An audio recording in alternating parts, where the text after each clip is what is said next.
خیر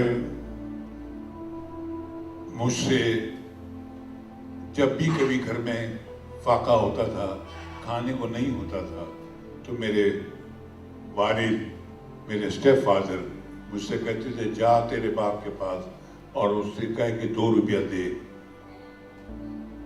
میں جاتا تھا، چھوٹا سا بچہ، روزانہ جا کے میرے باپ سے، میرے ابا سے 2 روپے مانگ کے لاتا تھا۔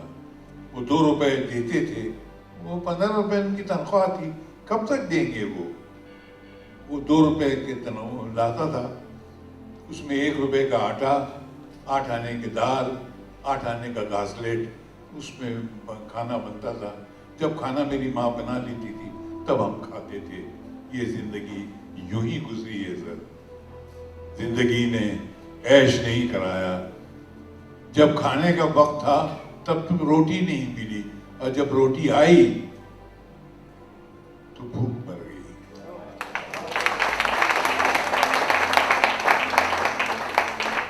کچھ نہیں۔ ایک بار گھر میں بہت بری حالت تھی، گلی کے بچوں نے کہا ارے تو کیا روزانہ اسکول جاتا ہے، چل ہمارے ساتھ، ہم جا کے کسی وہ بوری کاکا کے یہاں پر پترے کے کارخانے میں کام کریں گے، 3-4 روپے روز کا ملے گا، تیرے گھر کی حالت سدھر جائے گی، یا تھیلی کاٹنے کا کام کرتے ہیں۔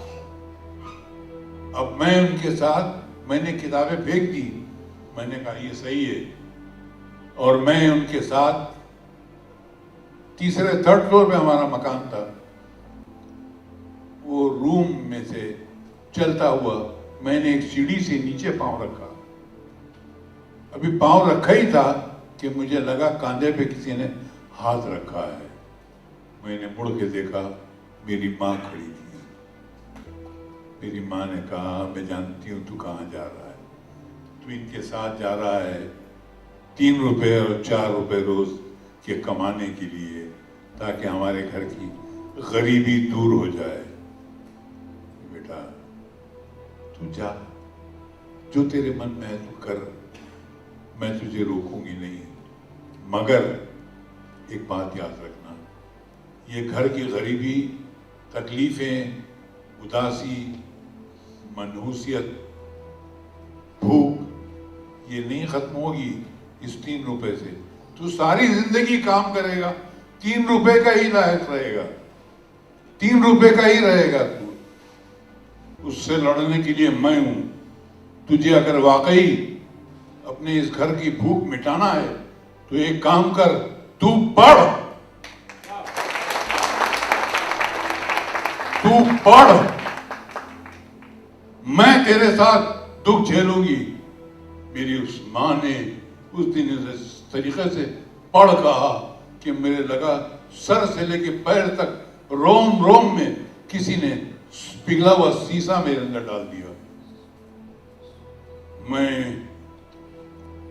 بوکھلا گیا، میں دوڑ کے واپس گیا، میں نے اپنی کتابیں اٹھائیں اور اپنا بیگ لیا، اپنے دوستوں کو چیرتا ہوا اور سیدھا اسکول چلا گیا۔ وہاں سے لے کر میں نے ایجوکیشن کمپلیٹ کرنے تک کبھی مڑ کے نہیں دیکھا۔ زندگی کے ہر دکھ، ہر تکلیف، ہر چیز کو ماں نے، جب کبھی دکھ ہوتا تھا ماں سر پہ ہاتھ رکھ دیتی تھی، بس وہ ہاتھ رکھنا ہی اس کا کافی تھا۔ ماؤ، تمہارے پاس اس دیش کا بھوشیہ ہے، تمہارے بچے اس دیش کا بھوشیہ ہیں، ہر ایک بچہ اس میں سے 10 قادر خان پیدا ہو سکتے ہیں۔ یاد رکھیے، آپ کی اولاد آپ کی چھتر چھایا میں ایسے ہی پلو۔ مائیں شیرنی کی طرح ہوتی ہیں،